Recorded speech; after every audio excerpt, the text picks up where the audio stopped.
In the frozen silence of the Arctic, an American expedition discovers something trapped beneath the ice. Something that should have been lost to time.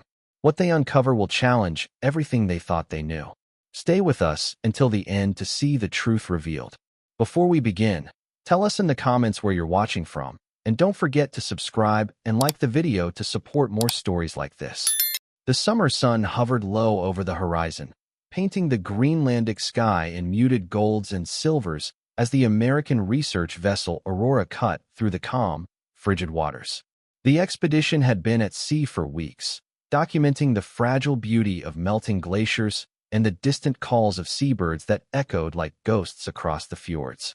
Captain John Miller stood on the deck with his binoculars raised, the cold wind tugging at the collar of his jacket. Beside him, the expedition cinematographer, Sarah Lawson, adjusted her camera, focusing on the endless stretch of ice ahead. Their team's mission was simple: to capture untouched nature before it vanished forever. But fate had prepared something far more extraordinary. That morning began like any other. The air was sharp, the sea almost mirror-still, reflecting the jagged cliffs of Greenland's coast. Inside the ship's control room, radar operator Mark Ellis frowned as a strange shape appeared on the screen. A large solid mass drifting unusually close to their coordinates. "Captain, you might want to take a look at this," he called out. Miller leaned over his shoulder, eyes narrowing at the odd silhouette. It was an iceberg, enormous and oddly symmetrical, rising like a frozen cathedral from the sea. Yet something about it felt unnatural. The radar showed strange density patterns, not typical of pure ice. "It's hollow in parts," Mark murmured. "Could be caves or something inside." Curiosity quickly overtook caution.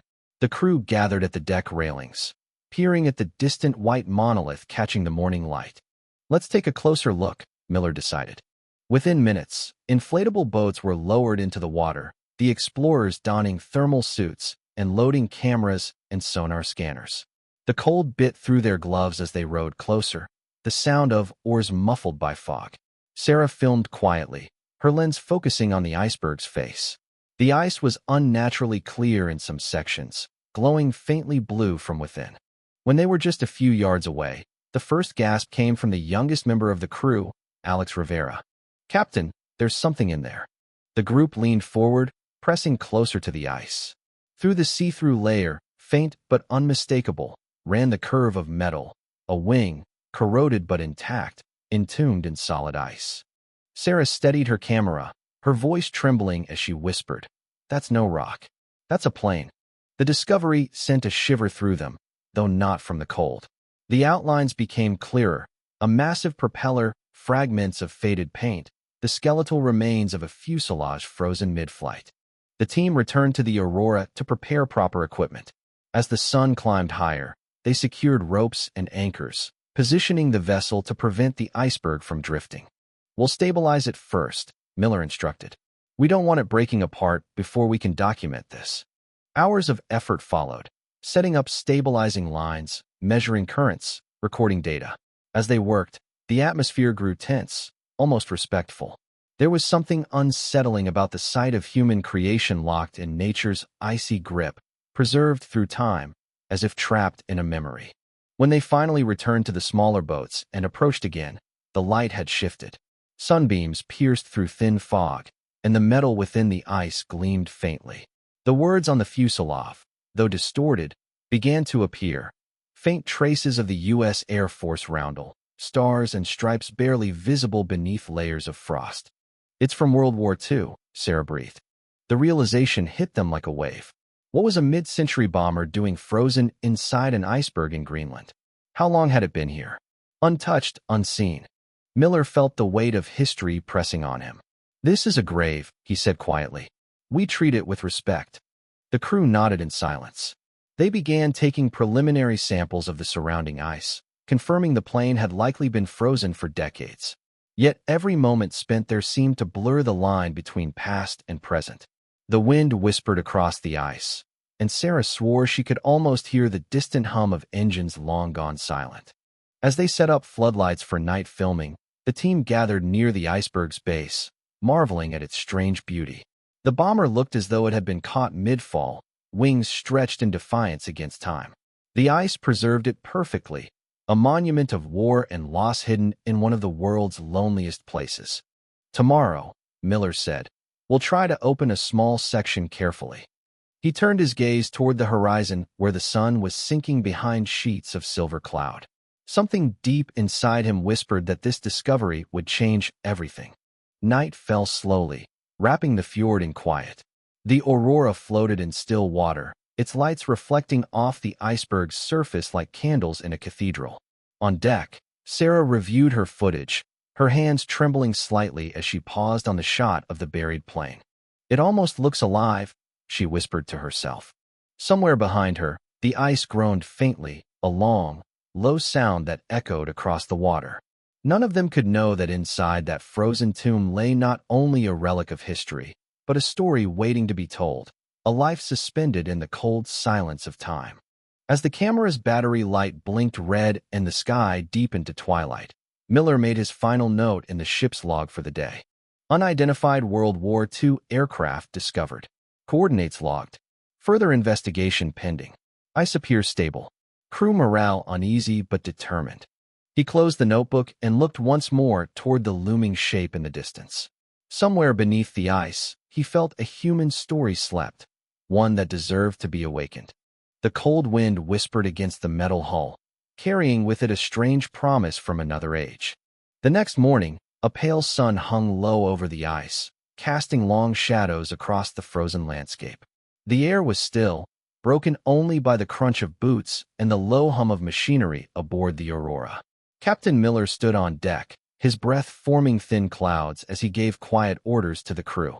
"Secure the lines tighter," he said. "We're not losing that iceberg." The team had worked through most of the night setting up stabilizers and marking the area for study. Now, as the first beams of daylight cut across the water, the strange frozen relic awaited them like a secret unwilling to stay buried. Sarah Lawson checked her camera batteries and tightened her gloves. Her heart pounded with anticipation. The thought that a World War II aircraft could be lying untouched inside that mass of ice filled her with both excitement and respect. The small boats were launched again. The water was darker now, streaked with patches of drifting ice. As they approached the iceberg, the structure loomed over them like a frozen cathedral, its jagged surface shimmering with shades of blue and silver. The team anchored their boats and began unpacking equipment: thermal drills, sonar scanners, and cutting tools. Every sound echoed in the silence. Mark Ellis adjusted the sonar display and spoke without looking up. "The readings are consistent," he said. "The fuselage runs almost the entire length of the ice formation. Whatever this is, it's massive." Sarah aimed her camera as the first drill pierced the ice. The vibration sent a deep, echoing crack through the structure, making everyone pause. "Easy," Miller warned. "No sudden pressure." The work continued in careful bursts, melting away thin layers of ice and revealing glimpses of metal beneath. Rusted steel, faded green paint, and the unmistakable curve of a cockpit window emerged slowly. Then, as one layer gave way, the beam of Miller's flashlight caught a faint outline, a white star inside a circle. The U.S. Air Force insignia. "It's American," Sarah whispered. The realization carried a strange weight. This was no lost civilian plane. It was a machine of war, entombed far from any battlefield. They cleared more ice from the nose of the bomber, revealing the faded letters B-17. The massive propeller was twisted, the tips frozen mid-turn. Inside the cockpit, shapes began to emerge: levers, broken glass, the outline of a pilot's seat. The deeper they looked, the more intact it seemed, preserved as though frozen in time. Miller felt the history pressing down on them, the enormity of what they were uncovering. "We'll open the hatch next," he said quietly. "Carefully." Alex and Mark exchanged uneasy glances but followed orders. They melted through the outer layer near the side entrance until a dull metallic sound rang out. The door shifted slightly under the pressure, and a rush of trapped air escaped with a faint sigh, like the exhale of a ghost. Inside, it was dark. Their headlamps swept over a cramped interior. Instrument panels coated in frost, a map still pinned to the wall, a ration tin fused to the floor. "This looks like it crashed mid-flight," Mark said. "No sign of explosion or fire." They moved forward slowly, documenting everything. Sarah captured every detail through her lens. The control sticks, the frost-covered dials, the silent, eerie symmetry of a once-living machine. It was as if the plane had simply fallen asleep. Then Sarah's light stopped on something near the pilot's seat. "Captain," she called softly. Miller moved closer, and what he saw froze him where he stood. There, slumped in the seat, was a human figure. The uniform was unmistakable, dark green, the fabric still intact beneath the ice, a faint U.S. insignia on the shoulder. The pilot's face was obscured by frost, his hand still resting on the controls. No one spoke for several seconds. The air felt heavy, sacred. Finally, Miller broke the silence. "We don't touch anything. Not yet." The team stood in solemn quiet, the only sound the faint drip of melting ice. "He must have gone down during a mission," Sarah murmured. "And no one ever found him." Miller nodded slowly. "Until now." They backed away carefully, sealing the entry for preservation. Back aboard the Aurora, the crew sat in stunned silence, replaying the discovery in their minds. The ship's interior buzzed with low whispers, theories, and quiet disbelief. That evening, the research team contacted military archives via satellite. The coordinates and aircraft markings were relayed for verification. Hours later, a brief message came through. Possible identification match.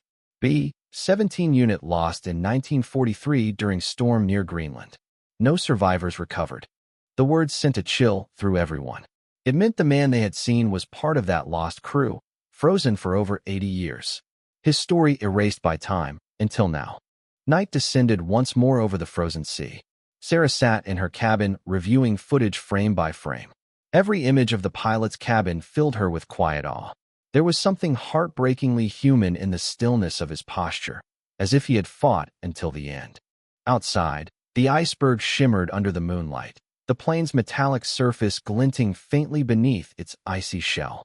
"He's been waiting all this time," she whispered. Above deck, Captain Miller wrote in his logbook. "Confirmed discovery of U.S. Air Force B-17 bomber. Presumed crash date, 1943. One crew member visible.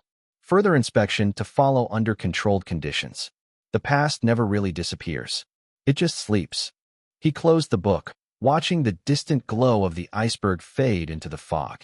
Deep down, he felt the pull of something greater than a scientific mission.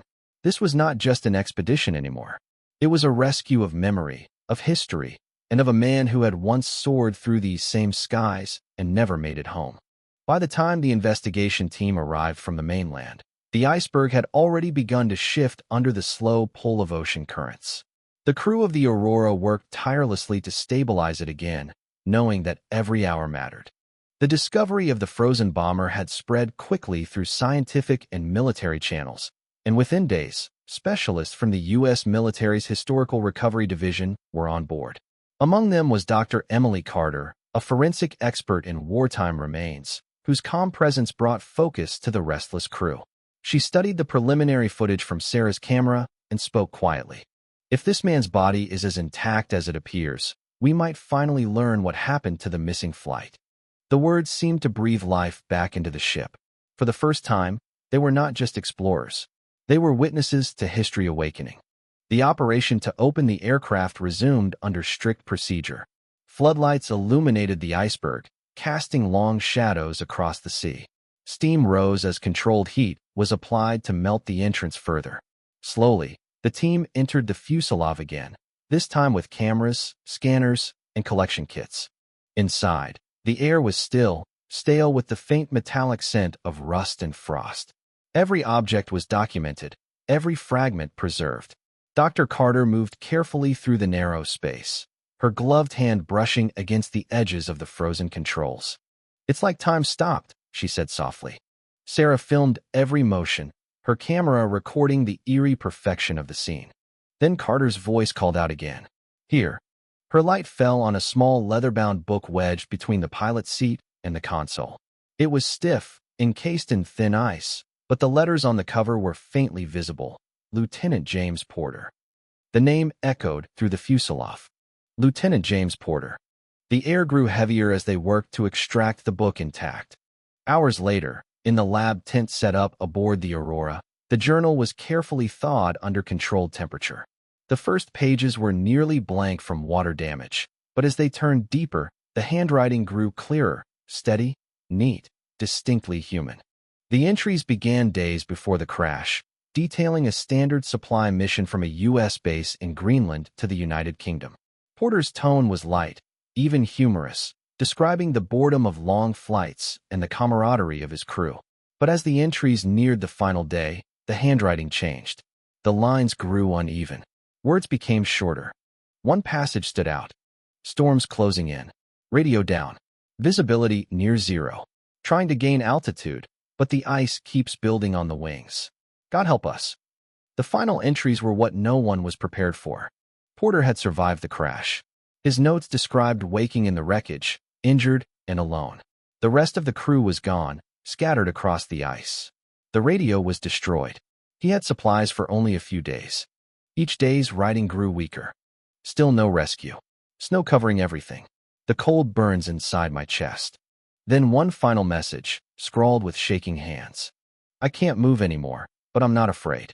Tell my family I kept flying till the end. Maybe someday they'll find me. There were no more words after that. When Dr. Carter finished reading, silence filled the tent. No one could speak. Sarah lowered her camera. Miller stared out the window toward the iceberg, his expression unreadable. He didn't die in battle, he said quietly. He froze to death waiting for help that never came. The truth of it settled over them like the cold itself. This wasn't just the story of a lost aircraft. It was the story of a man who faced the impossible and met it with courage.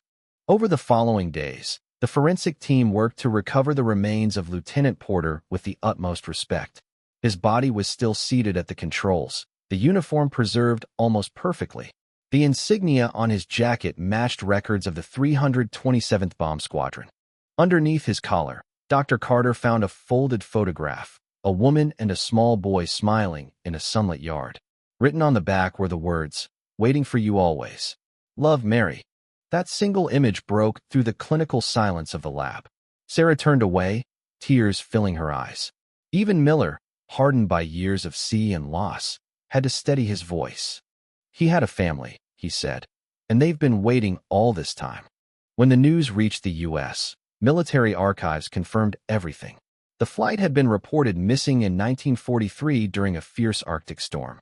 No wreckage was ever found, and the crew was declared lost. Lieutenant Porter had been 26 years old. His wife and son had lived their entire lives never knowing what became of him. The historians aboard the Aurora felt both triumph and sorrow. They had uncovered the truth, but it came wrapped in tragedy. Yet there was something profoundly right in it, too. The kind of peace that comes only when a story finally ends where it was meant to. That night, the sea was calm. The iceberg that had held Porter's plane began to break apart naturally, its edges glowing under the northern lights. The plane's metallic surface shone faintly, as if bidding farewell to the frozen tomb that had kept it safe for 8 decades. Sarah stood on deck, filming in silence. In her lens, the light danced across the water like fireflies. "He's not lost anymore," she whispered. Behind her, Captain Miller nodded. "No," he said. "He's been found." And though the Arctic wind howled endlessly across the dark horizon, it carried a strange kind of warmth, a reminder that even in the loneliest corners of the earth, memory endures, and the human spirit refuses to fade. The transport plane carrying Lieutenant James Porter's remains touched down at Andrews Air Force Base under a bright Washington sky. The air was warm, the sun steady, and for the first time in 80 years, his journey had come to an end. Members of the U.S. military stood in solemn formation as the casket, draped in the American flag, was carried down the ramp. The Aurora's crew watched from a distance, their faces still pale from the long Arctic months, but filled with quiet pride. Captain Miller removed his hat, bowing his head as the honor guard passed. Sarah stood beside him, her camera lowered. "He's home," she whispered, barely audible over the hum of engines. The words carried the weight of everything they had endured, the cold, the discovery, the long nights staring at the ice and wondering if they were doing the right thing. Now it was clear they were. The following week, the burial ceremony was held at Arlington National Cemetery. The morning air was crisp, and the grounds were lined with rows of white headstones stretching endlessly toward the horizon. Military bands played softly as the procession began. Reporters, veterans, and descendants of Porter's squadron filled the seats, but at the front sat a small group, his family. Among them was his granddaughter, Grace Porter, a woman in her 40s who had grown up hearing stories of a grandfather who vanished in the war. She held the recovered journal in her hands, the leather worn and fragile, the ink faded yet legible. When she was asked to speak, her voice trembled but did not break. "My grandfather was 26 when his plane went down," she said. "For 80 years, he lay beneath the ice, waiting. Today, we finally keep our promise to bring him home. He didn't die forgotten.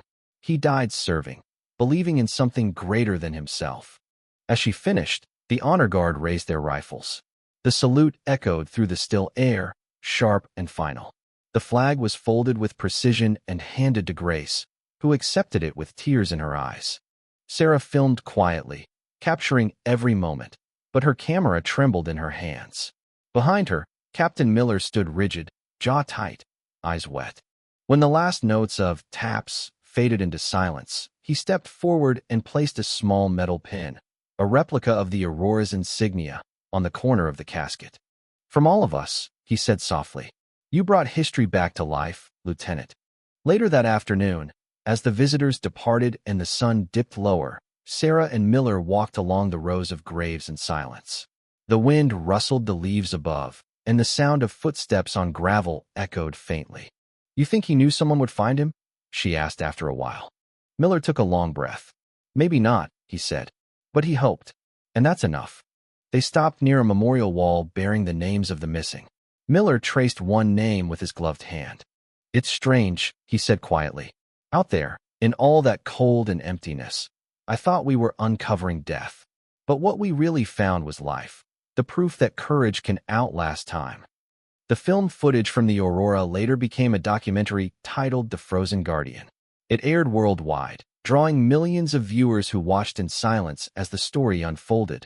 The discovery, the letters, the journey home. Viewers wrote letters of thanks. Veterans' families reached out with stories of their own lost kin, and students across the country studied the recovered journal in classrooms. What began as a simple expedition had become something far greater, a bridge between past and present, between one man's sacrifice and the collective memory of a nation. That evening, long after the ceremony ended, Grace visited the cemetery again. She placed the old photograph of her grandmother and father at the base of the headstone next to fresh flowers. The stone bore a simple inscription: Lieutenant James Porter, United States Army Air Forces, 1917 to 1943. He made it home. Standing there in the fading light, she opened the final page of his journal and whispered, "We found you." The wind moved gently through the grass, as if answering. Far away, in the Arctic seas, where the Aurora still drifted on its next expedition, the last fragments of the iceberg that had entombed the bomber finally broke apart and sank beneath the waves. The water closed over them without a sound. Above, the northern lights shimmered across the dark sky, brilliant green and gold ribbons twisting like memory itself. On the ship's deck, Sarah watched the lights through her camera's lens, then lowered it slowly. "Goodbye, Lieutenant," she said into the wind. For a long time, she stood there, listening to the quiet hum of the sea, until it felt almost as though she could hear the faint echo of propellers in the distance. Somewhere beyond the cold and the years, the Frozen Guardian had finally found peace. Some discoveries echo through time, reminding us that even in silence, stories survive. If this one moved you, let us know where you're watching from and what you felt while watching. Remember to like, subscribe, and share the video. Your support helps keep these stories alive.